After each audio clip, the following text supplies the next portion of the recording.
Nigériennes, Nigériens, mes chers concitoyens, demain, 3 août 2019, notre pays célèbre le 59e anniversaire de son accession à l'indépendance. Cette année, la fête du 3 août, désormais tournante dans les chefs-lieux de région, sera célébrée à Tawa dans un contexte marqué par une situation sécuritaire difficile, d'une part, et d'autre part, par les succès diplomatiques éclatants enregistrés par notre pays. Mes chers concitoyens, sur le plan sécuritaire, nous faisons toujours face à la fois aux menaces de la secte Boko Haram dans le lit du lac Tchad, à celles des organisations terroristes dans le nord-ouest de notre pays, ainsi qu'à l'insécurité liée au trafic de tout genre, mené par des organisations criminelles en direction et en provenance de la Libye. Les tentatives des terroristes en vue de transformer la lutte que les États mènent contre eux en conflit intercommunautaire, l'extension de la menace terroriste plus au sud, comme l'atteste l'enlèvement de touristes au Bénin, la résilience dont fait preuve Boko Haram dans le bassin du lac Tchad sont les aspects marquants de la situation sécuritaire actuelle. À cela s'ajoute le développement du banditisme, notamment dans la zone frontière entre la région de Maradi et notre grand voisin du sud. Face à la dégradation de la situation sécuritaire, les États doivent affiner leur stratégie. Les opérations conjointes récemment menées par nos forces de défense et de sécurité et les forces alliées des pays soutenant notre lutte contre le terrorisme, telles que l'opération française Barkhane et les forces spéciales américaines, sont couronnées de succès et ont déjà permis de neutraliser un nombre important d'éléments terroristes et de détruire leurs bases.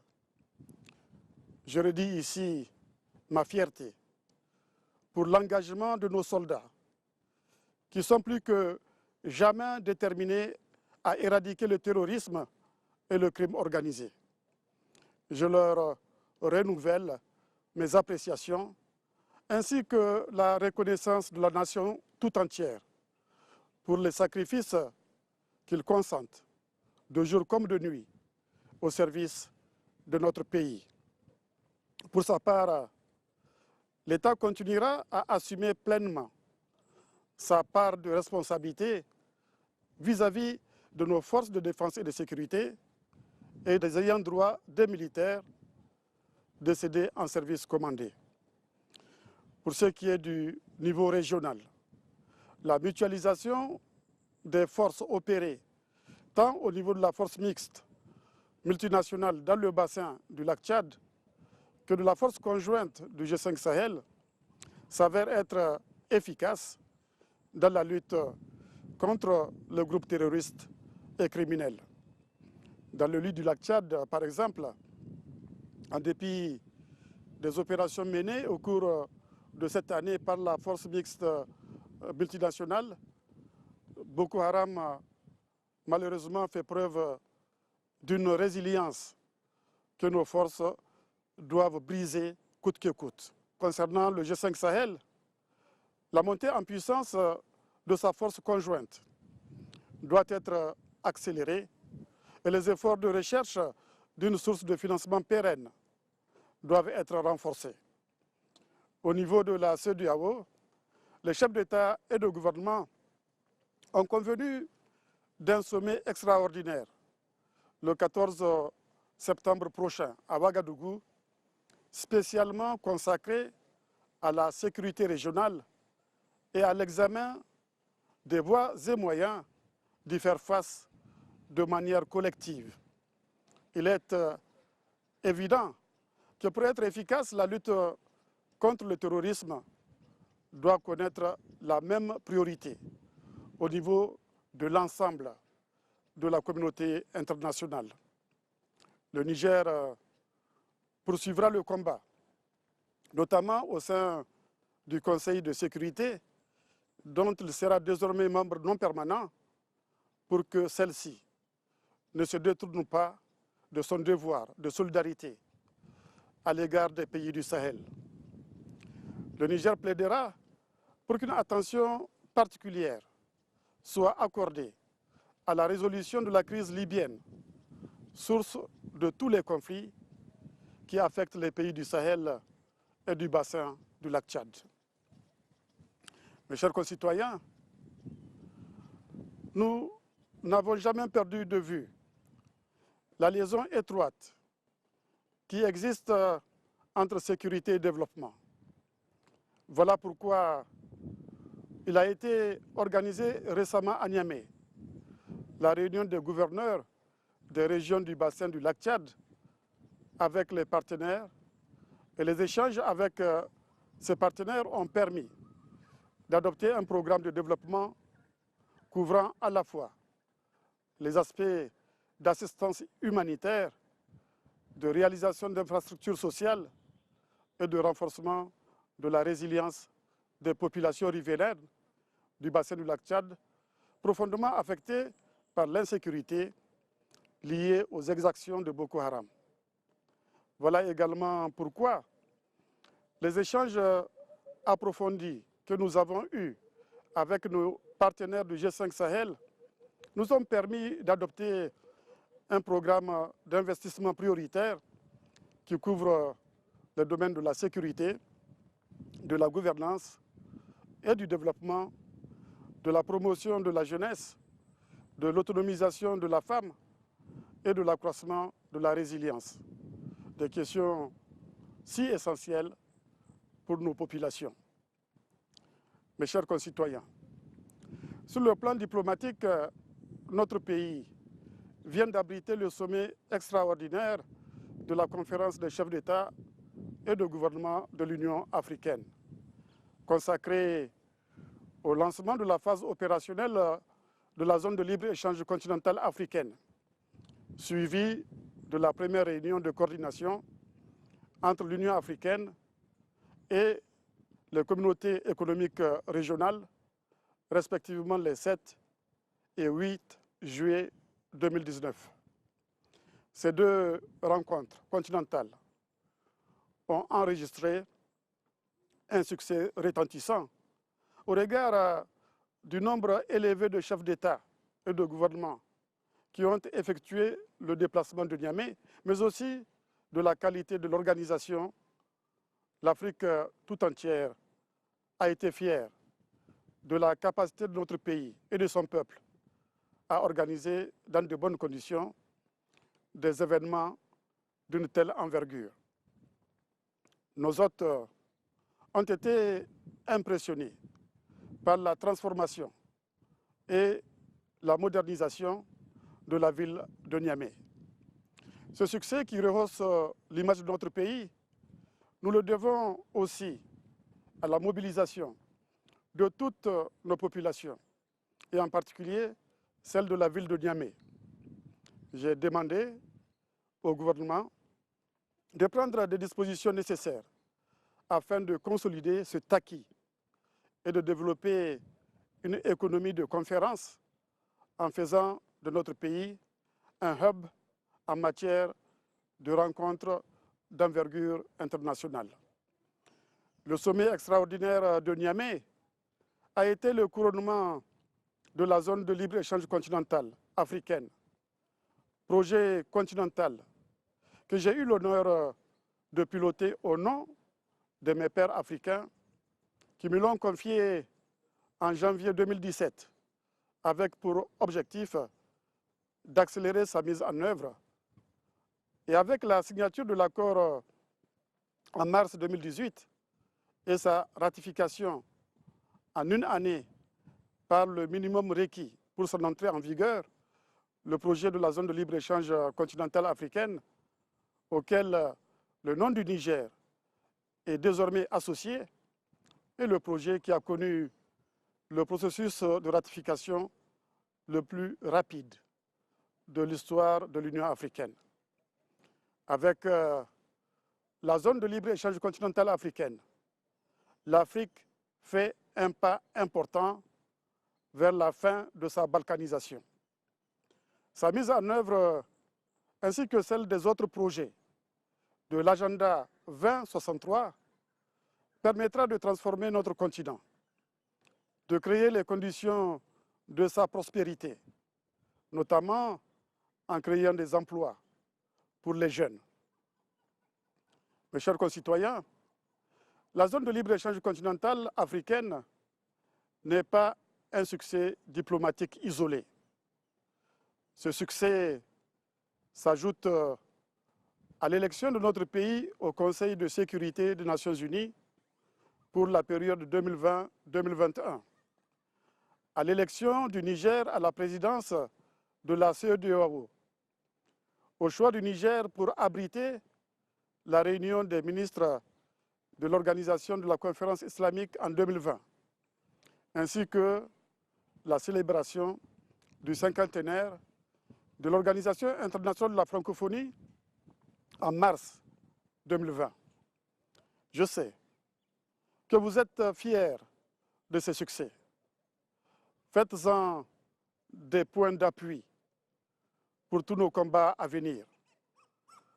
Interprétons-les comme des indicateurs de ce que nous sommes capables de faire au sein du Conseil de sécurité et en votre nom.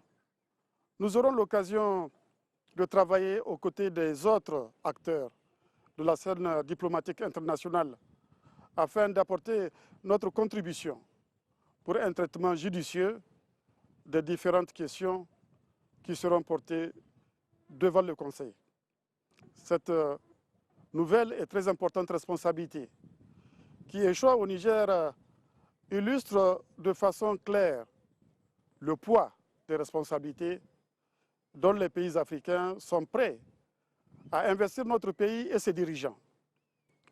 Au niveau de la CEDEAO, avec la présidence du Niger, nul doute que cette organisation fera de nouveaux pas en avant dans le sens d'une véritable intégration des peuples. Des avancées sont possibles en matière de sécurité, d'infrastructures régionales, de monnaie unique, projet dont j'assure par ailleurs la coprésidence du comité ad hoc présidentiel avec mon homologue du Ghana. Les actions que nous menons au niveau de la CEDEAO prolongent celles que nous menons au niveau national et s'alignent sur celles que nous menons au niveau du continent.